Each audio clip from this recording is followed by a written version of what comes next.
Today, I'm gonna give y'all some tips and tricks and maybe a how-to on cutting brisket. Let's do it. Alrighty, so I got my brisket here. This has been resting in the tallow. I've opened it up about 30 minutes ago. I opened it up and I poured some more tallow on top just before we start service. A lot of places they go through all the briskets and they pour a bunch of tallow on top right before service, so they look nice and shiny and they look really good. So let's get to it.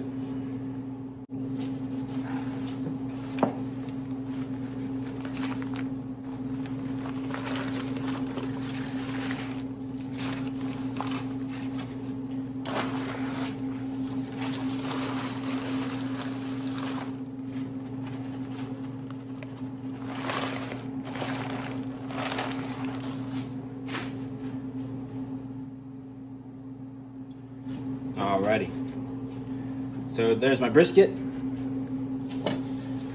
I got my tallow on the board. You want to make sure you're cutting with some tallow on the board like so. You'll see in my other video I kind of do this throughout service. I like a nice thin layer of tallow on the board.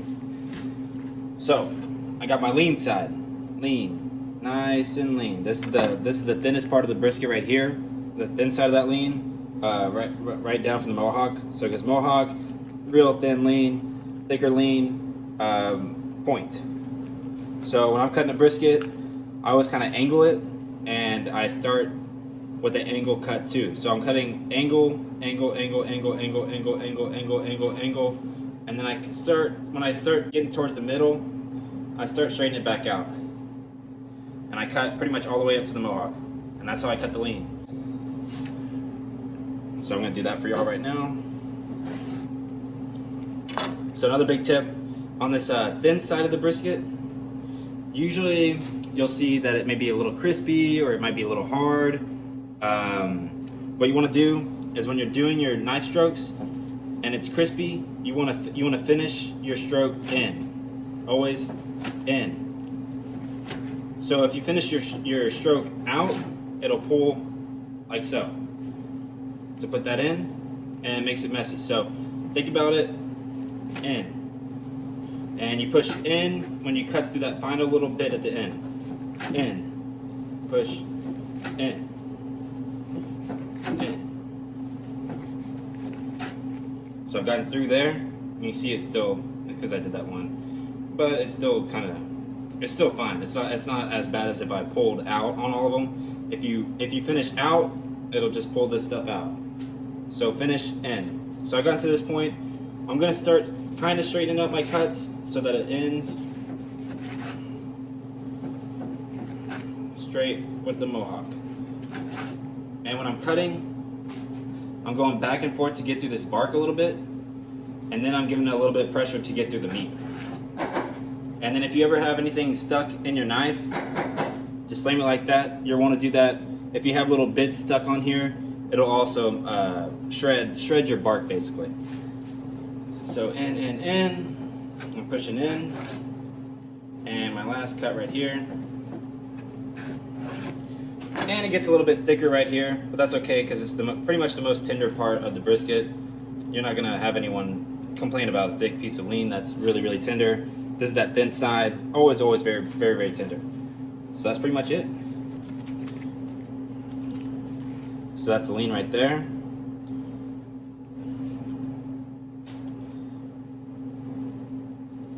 This is what the slices are looking like. Nice thin slice right there. It's kind of a weird brisket. I don't know what that meat is right there, but cool, nice and juicy. So when you're serving it, what you can do,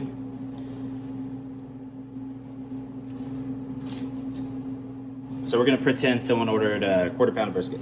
Okay, quarter pound, bam, bam. I got this too. I'll push this away. Basically what I'm gonna do, I'm gonna slide my hands on here.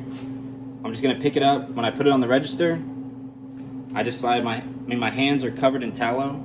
So basically, I don't really pat it on or slide it or anything. I just make sure my hands are covered in tallow before I pick any of the meat up. You don't make it too obvious, but yeah, obviously it looks a little bit juicier now that I've slid my hands all over it. But that's just kind of what people do in the barbecue world, and it's going to help. But also be very careful, because it can make your meat a little bland. So if you're planning on doing this, always over season your brisket. Over season it if you're going to use a lot of tallow. You have to over season it, and don't rely too hard on this right here.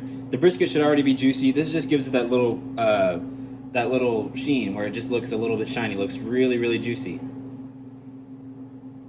But don't rely too hard on this, because I mean, if you're cooking dry briskets and just rubbing tallow all over them, then you're not really super good at cooking brisket. You're just good at putting tallow on dry meat. So always still try to cook your brisket really good. Just use this as a trick when you're serving brisket, like that.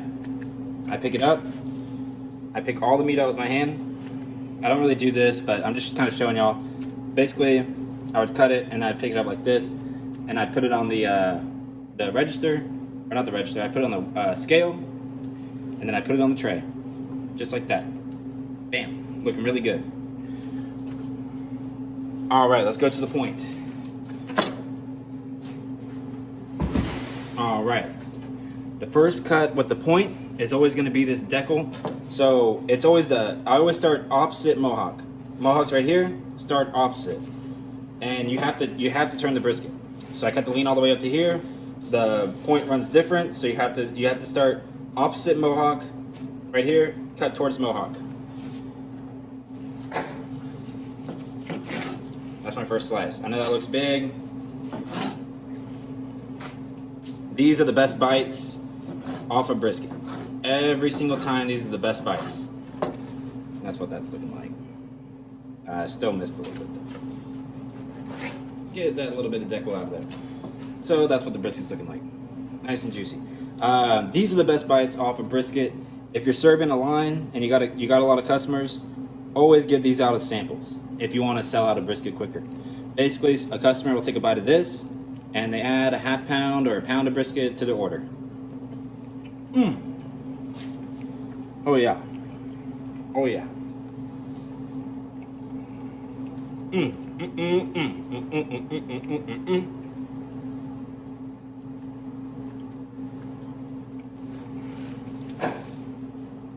And like I said, these are going to be a little bit thicker slices than the lean.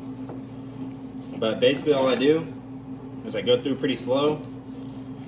And same thing, if the backside is a little crispy,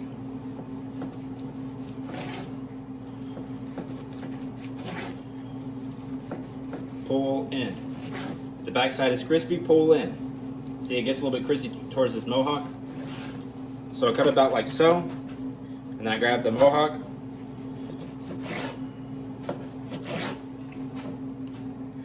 So there's a band of fat in between the mohawk and the lean that you don't take out. You take out a little bit of it when you're trimming, but you don't take out all of it. So basically, I take this is that lean, use this for chopped beef. Take this mohawk,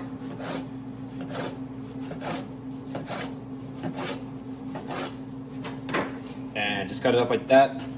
Usually I use this as like I don't really use them as burn ends. They're usually a little bit too crispy, but I do still serve them because I do think they're definitely good if you've kept the brisket pretty soft. But let's see. Oh god.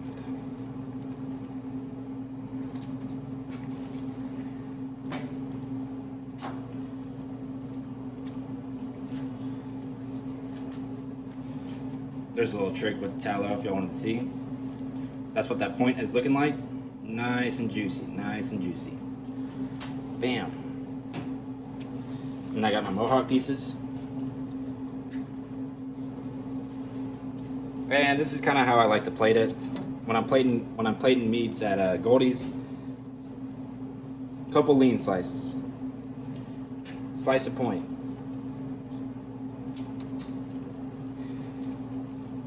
And this right here is usually a pound of brisket, and this is usually perfect. This is usually what you want. Like, I mean, you got the lean, you got the point, you got your burn ends. I mean, this is what people really want. You got a little sample of everything. This is how I love to serve it right here. And that's pretty much it. I mean, I could probably go into more, but that's just some tips and tricks while I'm cutting brisket.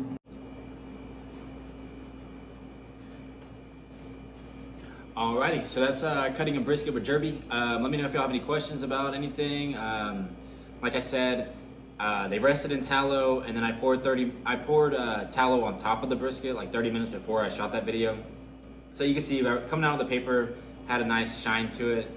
Really, I think that's really all it does as far as like the shine.